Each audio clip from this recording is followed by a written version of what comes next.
as governments clamp down on crypto, prevent you from advertising or talking about crypto or sharing it or allowing exchanges to be there, what will you do?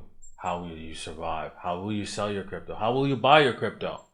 Well, today we're going to be talking about that and more. My name is DaVinci Jeremy. I'm in the pipe 5x5, living here in Dubai. Hope you're doing well. Oh, wow. Do I have a good piece of information for you guys today? I know that, governments, they're going to be governments, right? Throughout history, right? It doesn't matter what we invented, they hated it. They hated the fact that we invented books, a printing press to print out books. They hated the fact that we invented cars. They hated the fact that we invented electricity, and that's just the way it is. And they also put laws in place in order to stop you from using these things, only to, of course, destroy their community, people moving out of the lands of the continents and stuff like that. So it's a destructive process that governments do over and over and over again. Just accept it. Don't worry about it, and just figure out ways to avoid it. That's it. Don't go, oh my God, my life's over. What am I gonna do? No.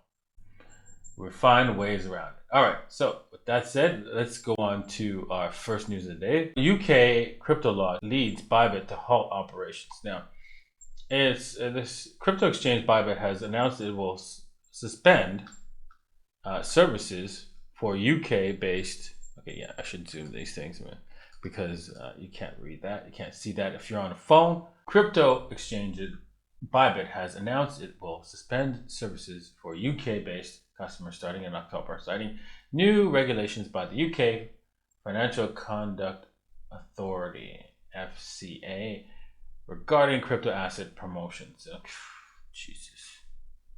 Bybit has made a choice to embrace the regulation proactively and pause our services in the market, wrote Bybit in today's announcement. The move comes in response to a new FCA rule finalized in June aimed at bringing crypto advertising and communications in line with other UK financial service promotions. Bybit says the decision will allow the company to focus its efforts and resources on meeting new regulatory framework. According to the statement released today, existing UK users will no longer be able to deposit funds or increase existing positions after October 8th. Bybit encourages users to manage and close existing positions before January 8th, 2024, after which all remaining open positions will be liquidated. Okay, this is not only happening to UK. There's other laws in the UK that prevent, KOLs like myself, people who are key opinion leaders, people who talk about crypto, from actually staying there and making money, because they will go to jail if you try to promote any kind of cryptocurrency in the UK. And so a lot of people are fleeing. A lot of people who are promoting it are fleeing the United Kingdom, unfortunately. Also, this is happening in Canada. This is also happening to me as a Canadian. Bybit is considering giving me the boot, but we're going to be talking about, because I also have a passport in Trinidad and multiple countries. I don't have to be subjected to the criminalities of my current government. So what can you do as a lowly individual who can afford to buy $100,000, $200,000 passport? That's just a lot of money. That's crazy. Yes, it is a lot of money for these passports. And you know what? It's worth it more than a Lamborghini. Let me tell you that. Every penny, right? But if you don't have Lambo money, what can you do? Well, there's a country called Palau, and they have an ID, a digital residency ID, which is also good at bybit.davincij15.com, okx.davincij15.com, or even 2bit.davincij15.com, but you don't really need to be identified here at 2bit here. But if you did, if that ever comes, because they will come to every single exchange, you might want to get one of these. This is like you can afford $250 for 1 year, every year, or you can go for the 5-year program or even the 10-year program. And this ID, right? Links are in the description below. You can purchase it below here. There's no affiliate program as far as I know, but I'm if there is, then I will maybe sign up later. But I think this is definitely something to get. They will mail it to you, and you will get IDs so that you can sign up to exchanges and also even have a bank account in Palau and be able to transfer money back and forth without issues. Yeah, you give your government the middle finger, right? Yes, you will probably need a VPN, right? You could try out NordVPN. That's the one I use. And there's also others out there. Okay, so that's how you do it. And that's what you need to know. Okay, I'm also going to be at Blockchain Live awards. They're going to be giving me they might be giving me an award. I don't know. Best, I think is the best crypto influencer of the year. I don't know. But yeah, hopefully I win that award. It's supposed to be by vote, but I don't see where the guys can vote here. So don't know what that all about. But I'm also going to be at the Financial Summit here in Dubai. Well, not Dubai, but the UAE. That's the United Arab Emirates, and this is occurring in Russellheimen in the UAE. Also, I'm part of FriendTech, so check out FriendTech. It's a cool way to chat with people that you know, and also be able to speculate as well on the chat rooms that are there. So it's pretty cool. Check it out. It's an interesting beginning of something that will probably expand to something bigger. So make sure you join in whilst you can. It will probably be worth your effort, worth your time as well. Okay, moving on. HSBC allows mortgages and loan payments in cryptocurrencies. I'm not going to go and read through this article, but this is happening. We're getting a lot of companies, a lot of banks are starting to go, yeah, you can't beat them. We're going to have to join them. Because honestly, I'm telling you, the banks have seen what happened to the music industry. They've seen what happened to the news industry. They might want to take a page out of that and decide, yeah, I think we might want to be ready for this coming onslaught of money, new kind of money that people are going to definitely use. Duh. Oh boy. And speaking about people definitely using it, Michael Saylor, he's like, I don't know if he's got any kind of furniture or computer equipment at his companies or anything like that. He's just like dumping in money, almost 150 million dollars at 27. He bought a whole bunch of Bitcoin, about 5,445 Bitcoin at an average price of $27,000. Great, that's amazing. And his total stash is at $4.68 billion worth of Bitcoin. Man, that is a true whale, super whale. He knows exactly as well as I do that this is going to be the money that every single person on this planet is going to use. Ooh, and I forgot to move the mic back here, but yeah, it's going to. That's what's going to happen, and I hope you have some Bitcoin, because if you don't, you're going to be left behind, and you're going to be wishing that you listened and bought some Bitcoin. So don't be those kind of people that say, yeah, it's too expensive. No, you want to be the person who goes, yeah, I bought Bitcoin, I held it, and yeah, look at that, we're super rich. Yeah, you want to be that because that's coming. All right, now for those out there saying, Bitcoin's network is too slow.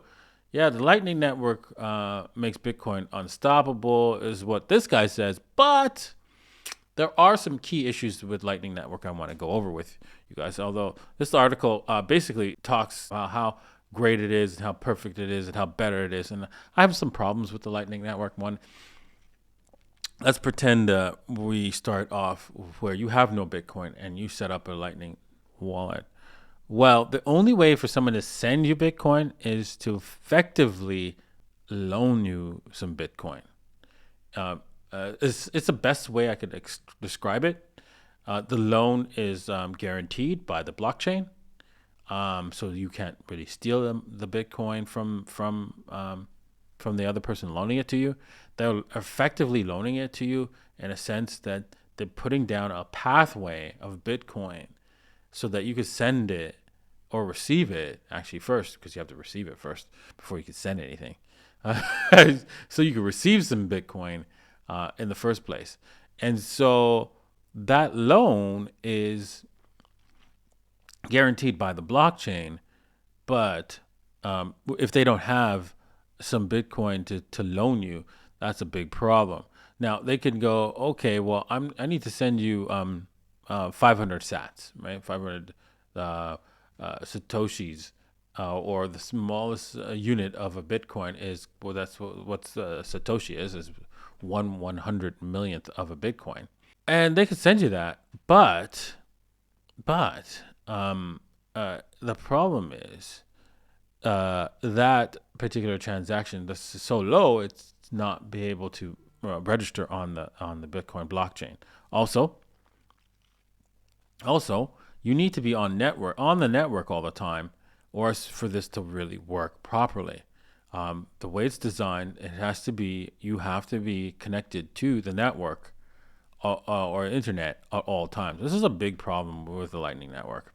Now, I foresee that this will get resolved one way or another. Maybe because computing power is very affordable. We can probably create a online system that stays online for you permanently, and then it manages your keys and stuff like that. But it doesn't allow for spending. So that's one way of managing this. Of course, the programmers are so far away from developing that kind of system that I'm wondering if it will ever come to pass. But you know what? If I were to get into it, I'd probably build something exactly like that. But I don't have the time. All right, so let's get on to trading. If you're interested in trading, make sure you head over to bybit.davincij15.com, okx.davincij15.com, or 2bit.davincij15.com. Links are in the description below, where you can get a $30,000 bonus on most of these exchanges. So, yeah, that's pretty cool. All right, so let's start off with Bitcoin. Bitcoin has pumped up. It has pumped went above the $27,000 mark. This is an indication that there's some strength here. We can see that from this trend line, this downward trend line, both these trend lines are pointing down, but you can see that we're at the top of the level, and this could indicate that we might be breaking out. Now, I would like to see a little bit more a failure and then a retest of this line before we go jumping for joy for taking a long position here. However, we can see that on Ethereum we're broken out clearly out of this trend, and so a retest of this line would be nice before we actually take a long position. So if we retest the trend line and then you buy, that would be the smartest move. Don't buy here. Wait for this thing to pull back a little bit and then take it to some heights. Now, where we would take this thing, I think, because we are going to this looks like it wants to break out, and you can see that the indicators are saying, hey, you know what, we want to break higher. We have to take this breakout seriously. Whoops. Lost it here. There we go. So where is this thing going to go? Well, we can take this all the way just below the last time we broke down. Is a safe bet, and we can take it a little bit higher after that. But a 2% loss here is what we want to take as the most, and then we can see that taking this all the way up to approximately the $1,800 mark gives us a 5-to-1 risk to reward ratio. You might as well take this risk on Ethereum. Going back to Bitcoin, it's the same deal here. As we break higher, right, wherever we break out of this area, I would say we wait for the breakout, and then you take a long position all the way up to the last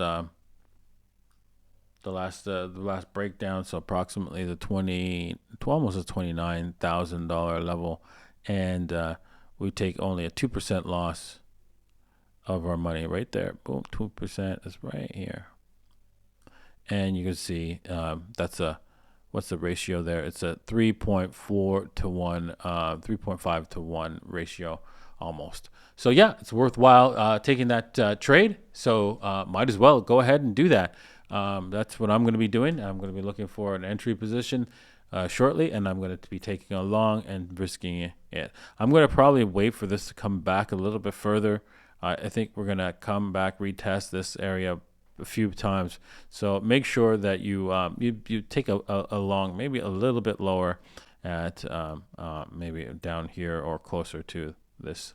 Yeah, closer to the 26.5-ish area is where you want to come and take a long, because I think we're probably just going to retest this lower area before we actually take off with Bitcoin. Okay, quickly, we're going to go over the dominance. Again, I really think that the dominance looks bearish. We won't know for sure that it's bearish and it's going to break down heavy until it breaks down all the way down to the 49% and then breaks that. Boom. Then we're going to head down to 47%, and that means this is a massive bull run for the alts. So yeah, that would be great. Like priced against Bitcoin, of course. Alrighty. That's it for today. I hope you enjoyed today's episode. I know it's a little bit long one, but there's a lot of information to share with you guys. And yeah, we'll see you guys tomorrow. I'm going to be doing a special with Maurizio, so make sure you tune in for that.